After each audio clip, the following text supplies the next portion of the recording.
محمد وعلى آل محمد كما صليت على إبراهيم وعلى آل إبراهيم إنك حميد مجيد. اللهم بارك على محمد وعلى آل محمد كما باركت على إبراهيم وعلى آل إبراهيم إنك حميد مجيد. أما بعد فأعوذ بالله من الشيطان الرجيم. بسم الله الرحمن الرحيم. يا أيها الذين آمنوا اذكروا الله ذكرا كثيرا وسبحوه بكرة وأصيلا. هو الذي يصلي عليكم وملائكته ليخرجكم من الظلمات إلى النور وكان بالمؤمنين رحيما. تحيتهم يوم يلقونه سلام وأعد لهم أجرا كريما. صدق الله مولانا العظيم.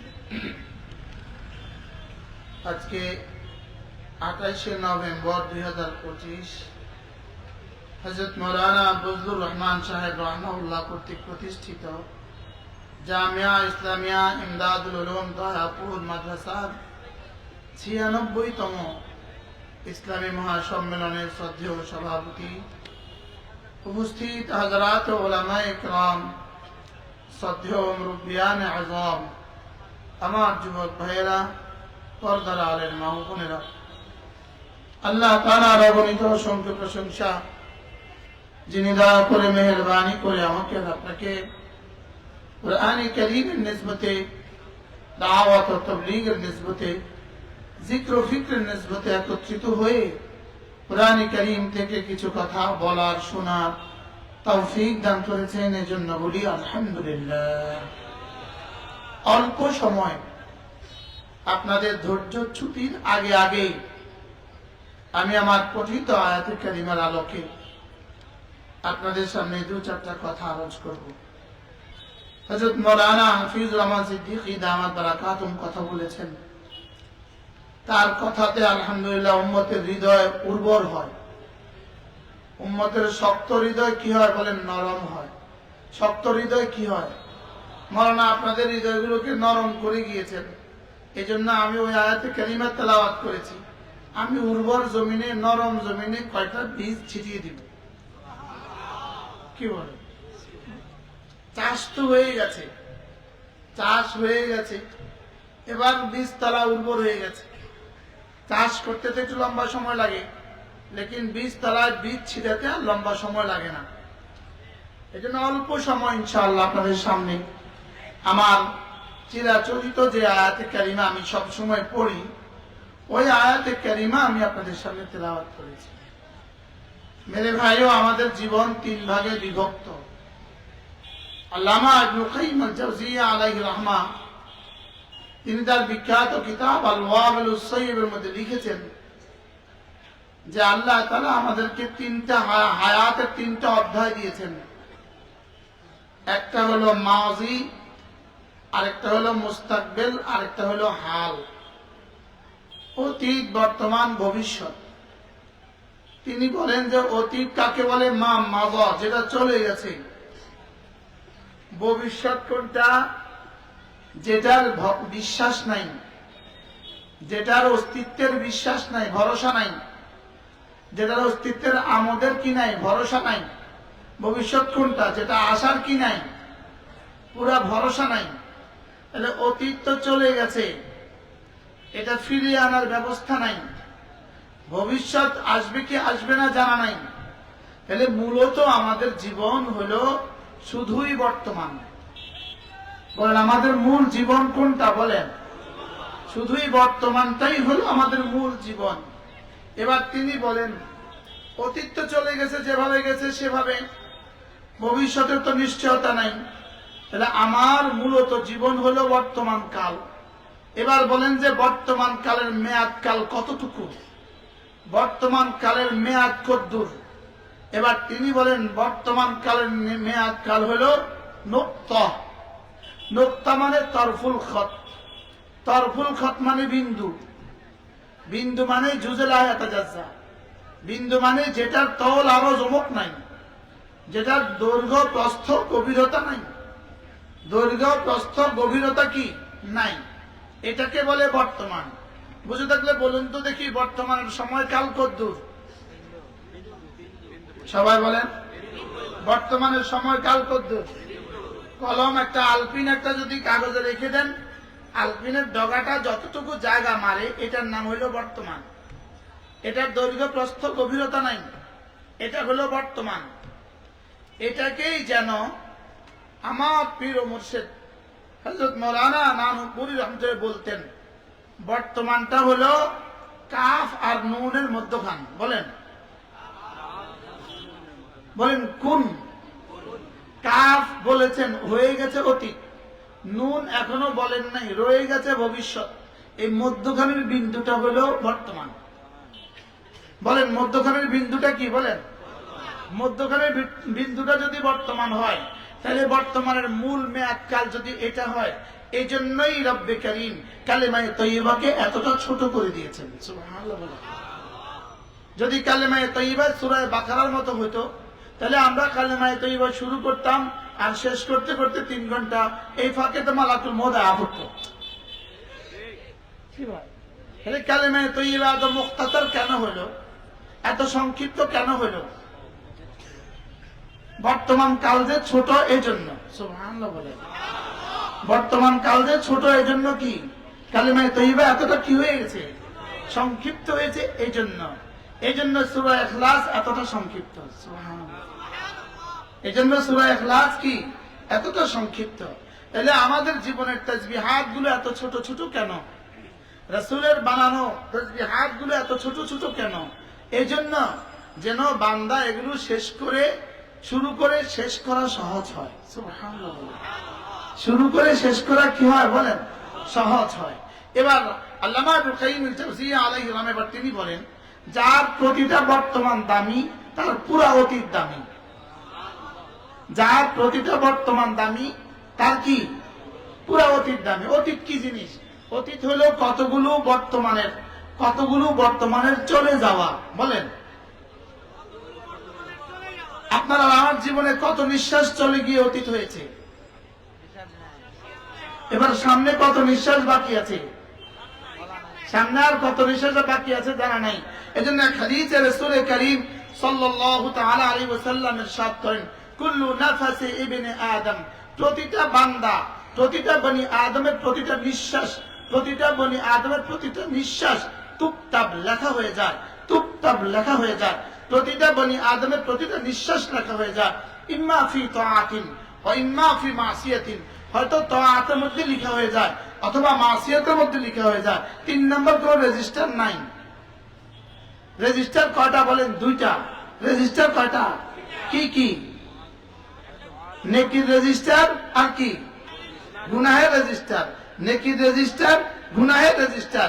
প্রতিটা নিঃশ্বাস হয়তো নেকির রেজিস্টারে লেখা হয় অথবা গুনাহের রেজিস্টারে লেখা হয়। প্রতিটা নিঃশ্বাস কোথায় লেখা হয় বলেন? আপনার প্রতিটা দৃষ্টি হয়তো নেকির রেজিস্টারে লেখা হয় অথবা গুনাহের রেজিস্টারে লেখা হয়। প্রতিটা হাতের নাড়াচাড়া আপনার হয়তো নেকির রেজিস্টারে লেখা হয় অথবা গুনাহের রেজিস্টারে লেখা হয়। 3 নম্বর কোন রেজিস্টার নাই। 3 নম্বর কোন রেজিস্টার কি নাই। তাহলে আমার প্রতিটা নিঃশ্বাসকে আমি দামি বানাবো কি দিয়া? প্রতিটা বিন্দুকে আমি দামি বানাবো কি দিয়া? প্রতিটা বিন্দুকে দামি বানাবার যে ইবাদত, এটার নাম হলো জিকরুল্লাহ। বলেন প্রতিটা বিন্দুকে দামি বানাবার ইবাদতের নাম কি? বলেন আল্লাহ তাআলার জিকির হলো প্রতিটা বিন্দুকে দামি বানাবার ইবাদত। আপনি আপনার ঘরে যদি ডিজিটাল ঘড়ি থাকে, আপনি ডিজিটাল ঘড়ির দিকে তাকিয়ে থাকেন, সেখানে যদি সেকেন্ড, মিনিট আর কি থাকে, ঘন্টার পয়েন্ট থাকে, সেখানে যদি ডিজিট উঠতে থাকে সেকেন্ড, এরপরে মিনিট, এরপরে ঘন্টা, আপনি সেকেন্ডের দিকে তাকিয়ে তাকিয়ে যদি জিহ্বা নাড়তে থাকেন, দেখবেন কালিমায়ে তয়্যিবা 3 সেকেন্ডের আগে হয়ে যায়। আমি আমার চোখে দেখা অভিজ্ঞতা থেকে বলছি, 3 সেকেন্ডের আগে একবার কালিমায়ে তয়্যিবা হয়ে যায়, আর একবার কালিমায়ে তয়্যিবা 10 দুনিয়া বরাবর জান্নাত। এবার বলুন তো আপনার আমার জীবনের এক সেকেন্ডের দাম কত? সবাই অনেক বলে না। আপনার জীবনের এক সেকেন্ডের দাম কত? আমি আর আপনি জীবনের প্রতিটা সেকেন্ডকে দামি বানাবার জন্য রাস্তা কি? আবার বলেন কি রাস্তা? এবার জিকির দামি হবে কি দ্বারা? জিকির দামি হবে সিফাতে ইহসান দ্বারা। সুবহানাল্লাহ বলেন। জিকির দামি হবে কি দ্বারা? সিফাতে ইহসান দ্বারা। একটা হলো জিকির করা, একটা হলো জিকির করা, একটা হলো সিফাতে ইহসানের সাথে জিকির করা। সিফাতে ইহসানের সাথে জিকির করা হযরত মাওলানা হাফিজুর রহমান সিদ্দিকী দামাত বারাকাতুহু আপনাদেরকে এই আয়াতে বুঝাবার চেষ্টা করেছে। ওয়া ইন্নাল্লাহা লামাআল মুহসিনিন, মূলত মুহসিনিন শব্দের অর্থ কি?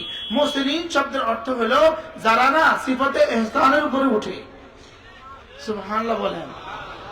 এজন্য লিল্লাযীনা আহসানুল হুসনা ওয়া জিয়াদা, কোরআনে কারীমে এক আয়াতের মধ্যে আল্লাহ তাআলা বলেন লিল্লাযীনা আহসানু, লিল্লাযীনা আহসানু, পড়েন তো আল হুসনা ওয়া জিয়াদা।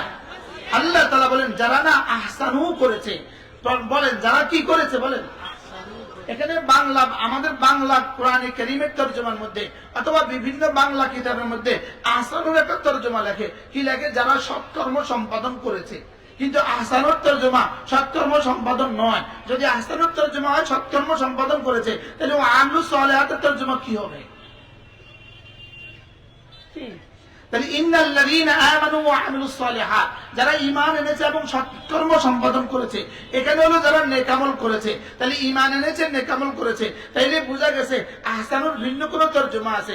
আহসানুর তরজমা হলো যারা ঈমান এনেছে এবং আমলে সালেহ করেছে, সাথে সাথে সিফাতে ইহসানের উপর উঠছে।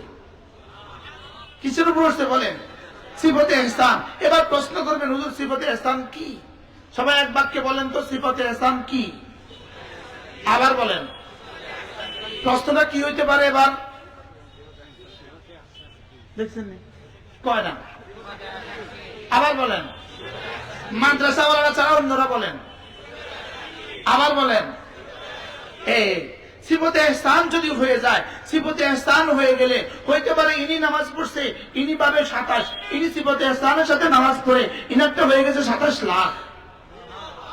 ইনি সিফাতে ইহসানের সাথে নামাজ পড়ে ইনারটা হয়ে গেছে 27 কোটি, ইনারটা হয়ে গেছে 27,000 কোটি, ইনারটা হয়ে গেছে 27 লাখ কোটি, ইনারটা হয়ে গেছে 27 কোটি কোটি। এবার বলুন তো দেখি ইবাদতের মধ্যে তাফাদুল হয় কেন? ইবাদতের মধ্যে ব্যবধান হয় কি দিয়া? ইবাদতের মধ্যে ব্যবধান হয় সিফাতে ইহসান দিয়া। সুবহানাল্লাহ বলেন। আপনি আর আমি কি ইবাদতের মধ্যে ব্যবধান করতে চাই না? চাই না।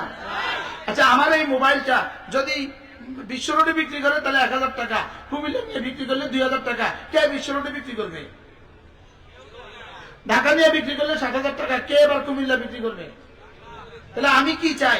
আমার প্রত্যেকটা দ্রব্যের মাল, আমার প্রত্যেকটা দ্রব্যের দাম বাড়ুক, এটা আমি চাই কি চাই না? বলেন। তাহলে আমাকেও তো চাওয়া উচিত। আমার জীবনে 70 বছর, আমার 70 বছর আমি 10 নম্বর করে পাইতাম কেন? আমার প্রতিটা মিনিট আমি 10 নম্বর করে পাইতাম কেন?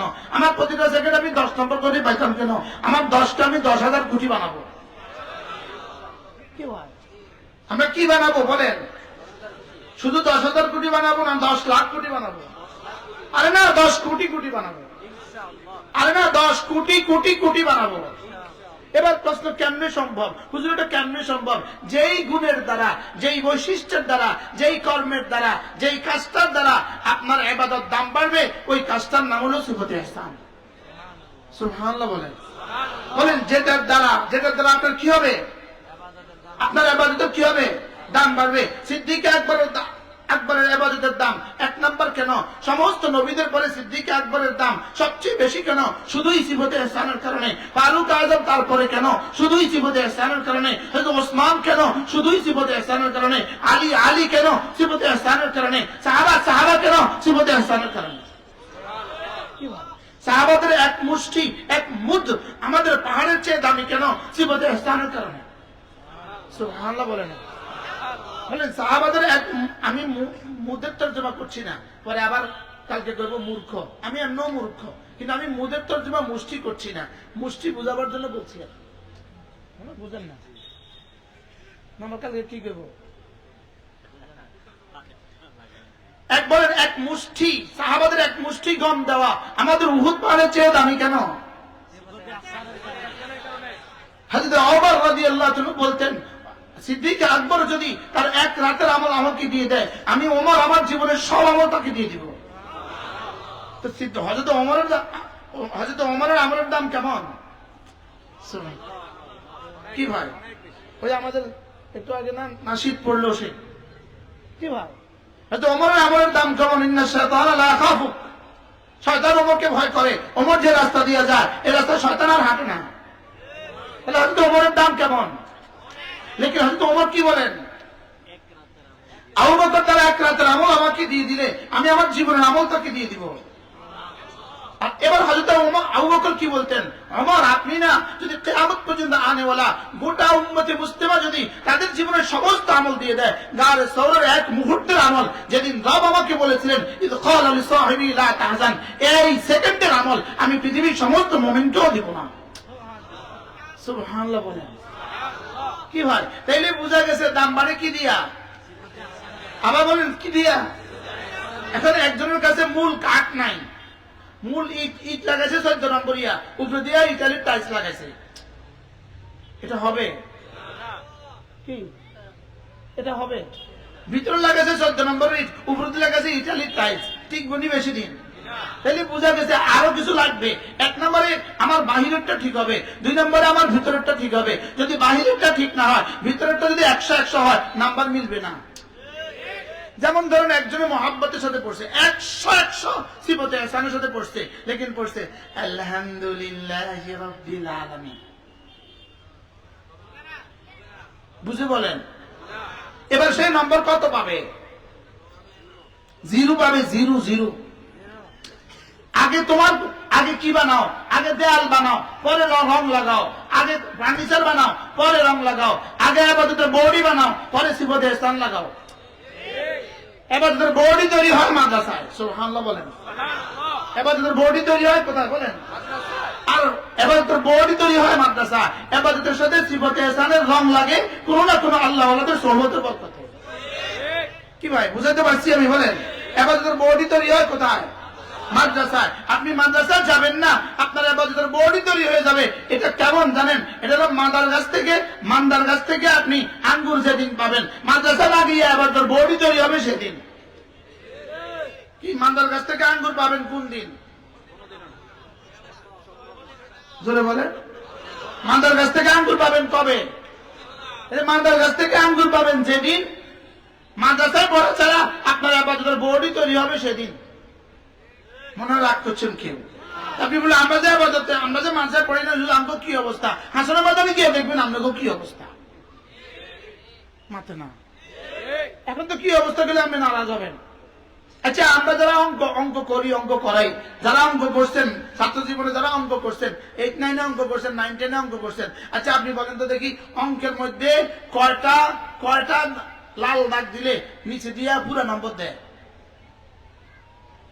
ভুলের মধ্যে লাল দাগ দিছে, লাল দাগ 1টা 2টা 3টা 4টা 5টা 6টা 7টা, কয়টা দাগ দিলে নিচে পুরো নম্বর দেয়? যদি একটা লাল দাগ দেয় পুরো নম্বর দেয়? অর্ধেক নম্বর দেয়? 4 দাগে একবার দেয়? কত দেয়? লাল দাগ একটা আর নিচে 0 বুঝতে পারলাম না তো। লাল দাগ কয়টা? একটা। নিচে কি?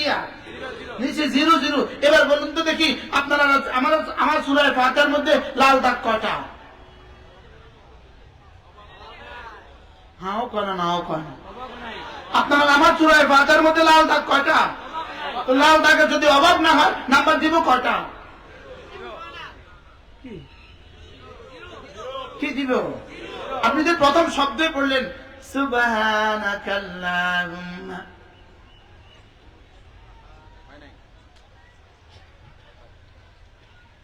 প্রথম শব্দ কি পড়লেন আপনি?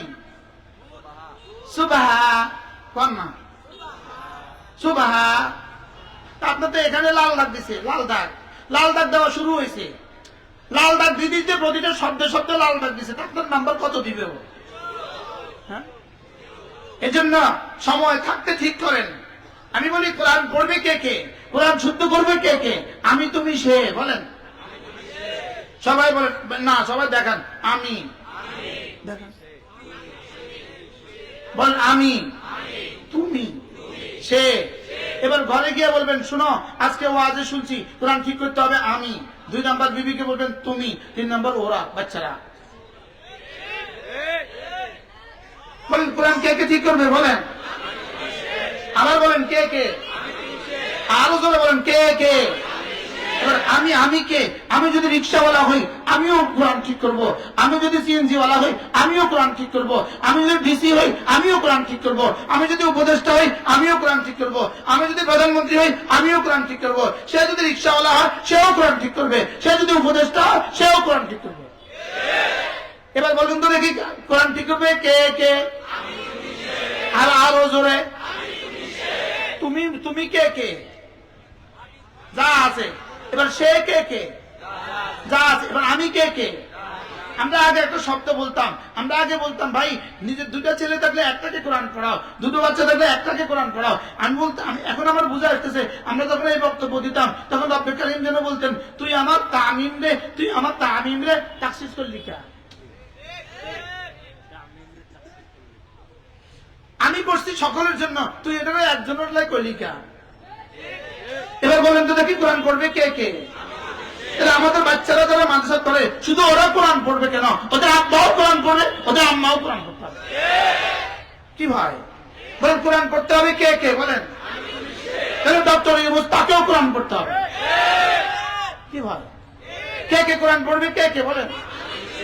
আমি তুমি সে। তাহলে আমাদের প্রাণের দাবি, আমাদের প্রাইমারি স্কুলের প্রতিটা বাচ্চা কোরআনে কারীম শিখতে হবে, আমাদের হাই স্কুলের বাচ্চারা কোরআনে কারীম শিখতে হবে, আমাদের কলেজের বাচ্চারাও কোরআনে কারীম শিখতে হবে, আমাদের ইউনিভার্সিটির স্টুডেন্টরা তারাও কোরআনে কারীম শিখতে হবে, আমাদের পুলিশ প্রশাসন, পুলিশের প্রতিটা সদস্য তারাও কোরআন শরীফ শিখতে হবে, আমাদের সেনাবাহিনীর প্রতিটা সদস্য তারাও কোরআন শরীফ শিখতে হবে, আমাদের সিভিল প্রশাসন তারাও কোরআন শরীফ শিখতে হবে, সুইপার থেকে সচিব সকলকেই কোরআন শরীফ শিখতে হবে। বলেন কোরআন শরীফ শিখবে কে কে বলেন? এবার সের মধ্যে কে কে পড়ে? কি কোরআন শরীফ শিখতে হবে কাকে কাকে? বলেন আমাকে, বলেন আমাকে, তোমাকে, কাকে? এখন আপনারা যারা আছেন, বয়স্ক যারা আছেন, আপনারা কোথায় শিখবেন? এর জন্য প্রত্যেকটা মাদ্রাসার সাথে ইনশাআল্লাহ পরিকল্পনা চলছে, ইনশাআল্লাহ প্রত্যেকটা মাদ্রাসার সাথে বড়দের তালিমের ব্যবস্থাও চালু হবে। হযরত মাওলানা আব্দুল মালিক হাফিজাহুল্লাহ খতিব বাইতুল মুকাররমের খতিব আলহামদুলিল্লাহ তিনি মিশন চালু করেছেন যে প্রত্যেকটা মাদ্রাসার সাথে যেভাবে আমাদের মাদ্রাসা 1 ক্লাস 1 2 3 আছে, আমাদের মাদ্রাসা নুরানি প্রথম দ্বিতীয় তৃতীয় জামাত আছে, ইয়াজদান দাউন সাহারাম সুয়াম আছে, সব যেভাবে আছে এভাবে আরেকটা শোভা বা কায়দা চালু হবে, যেই শোভা হবে তালিমউদ্দিন, যেই শোভা এই উম্মতের প্রতিটা শ্রেণী যে যখন সময় দেয় তখন ওই সময়ে তাকে এখানে দ্বীন শেখানো হবে। কি ভাই কেমন হবে? ইনশাআল্লাহ প্রাইমারি স্কুলের মাস্টার ইনি তো তার স্কুলে যান সকাল 10টা থেকে 4টা, তাহলে বাকি সময় ইনি ফ্রি আছেন, বাকি সময় ইনি সকালের সময় অথবা রাতের সময় যখন তিনি সময় পান তিনি এখানে পড়তে আসবেন। তাহলে প্রতিটা সমাজের প্রতিটা মানুষ এখানে কোনো না কোনো সময় পড়তে আসবে। কেমন হবে এই উদ্যোগ নিলে বলেন? কেমন হবে? সুন্দর হবে কিনা বলেন? ইনশাআল্লাহ ইনশাআল্লাহ ইতিমধ্যে আমাদের বড়রা মাদ্রাসা শুরু হয়ে গেছে, আর ইনশাআল্লাহ আমরা আমাদের কুমিল্লা আমরা আমাদের সুতন্ত্রপুরও শুরু করে দিব ইনশাআল্লাহ। বলেন ইনশাআল্লাহ, বলেন ইনশাআল্লাহ। যদি দয়াপুরটা শুরু করে কেমন হবে? তালিমউদ্দিন, বয়স্কদের দিন শিখার ব্যবস্থা, শিখার কোনো বয়স নাই, প্রতিটা বয়সের মানুষ এখানে আসবে ইনশাআল্লাহ। আমি প্ল্যান বানাচ্ছি আমার তালিমউদ্দিন শোভায়, আমার তালিমউদ্দিন শাখায় যারা 60-এর উপরে বয়স হবে, 50-এর উপরে বয়স হবে, আমি এদের জন্য ভাতা ঠিক করব। ভাতা, আল্লাহ যদি আমার বাঁচায় রাখে, আমি এদের জন্য ভাতা ঠিক করবো। প্রতিদিন আধা ঘন্টা করে পড়বে, ইনি 20 মিনিট পড়বে, ইনি 30 মিনিট পড়বে, প্রতিদিন হাজিরা দিবে, মাস শেষে তাদেরকে বেতন দিব। ইনশাআল্লাহ, বলেন ইনশাআল্লাহ। আমরা আমাদের সব কাজ করতে পারলে এটা পারবো না কেন? সমাজের প্রতিটা মানুষকে যতক্ষণ পর্যন্ত আমি দিন না শিখাবো, ততক্ষণ পর্যন্ত এই সমাজে শান্তি ফিরে আসার আর কোনো রাস্তা নাই। আপনি কি মনে করেন আগামী নির্বাচনের পরে শান্তির ফোয়ারা জারি হয়ে যাবে? কি শান্তির ফোয়ারা জারি হবে? কি বলেন? শান্তির সাগর, মহাসাগর জারি হবে। গত 45 বছরে বাংলাদেশে শান্তির ফোয়ারা জারি হয় নাই, শুধু এবার জারি হবে। তবুও আমরা আশাবাদী, যেভাবে আমাদের বড়রা আলহামদুলিল্লাহ মোটামুটি ঐক্যের একটা মঞ্চে চলে আসছে। আগামী নির্বাচনে যদি বাংলাদেশের ইসলামের ক্যান্ডিডেট যদি একটা হয়, বক্স যদি একটা হয়, ক্যান্ডিডেট একটা, একজন বক্স যদি একটা হয়, সে আমাদের এই 8 দলের যে কোনো ব্যানারের মধ্যে হোক। যদি এর বাইরে আল্লাহ করে যদি 8 দল একসাথে হয়ে যদি ইসলামের ব্যানারে আসে, একজন আসে, এর বাইরে ভোট দেওয়া উম্মতে মুসলিমার জন্য জায়েজে হবে না। কি বুঝলাম? বুঝেন কিছু? কি বলছি বলেন? এতদিন তো প্রশ্ন ছিল আপনারা নাই আমরা কি করতাম, এখন তাহলে এই প্রশ্ন হবে না। এবার দেখা যাবে কার কার ইমানের পরীক্ষা কত। কি ভাই, আল্লাহ আমাদের সামনে একজন ক্যান্ডিডেট, একটা বক্স নিয়ে একজন ইসলামের প্রার্থী আসার ব্যবস্থা করে দেন। কি ভাই, রাগ করছেন নি কেউ? আল্লাহ আমাদের সবাইকে তৌফিক দান করেন। কি করছি কোন? মাশাআল্লাহ। আমরা কয় বক্স চাই বলেন? যদি এক বক্স আসে ইনশাআল্লাহ, এক বক্স আসলে ইনশাআল্লাহ সিল মারবেন তো ইনশাআল্লাহ? কি কইছি আপনাদের? হ্যাঁ, সমষ্টিগত এক বক্স বলেন ইনশাআল্লাহ। একটাবার আমরা একটু চেষ্টা করে দেখি, একটাবার চেষ্টা করে দেখি না। কমপক্ষে ইমানের প্রশ্নে আপোষ নাই। বলেন ইমানের প্রশ্নে কি নাই? বলেন কমপক্ষে ইমানের প্রশ্নে আপোষ নাই, ইসলামের প্রশ্নে আপোষ নাই। বলেন ইনশাআল্লাহ।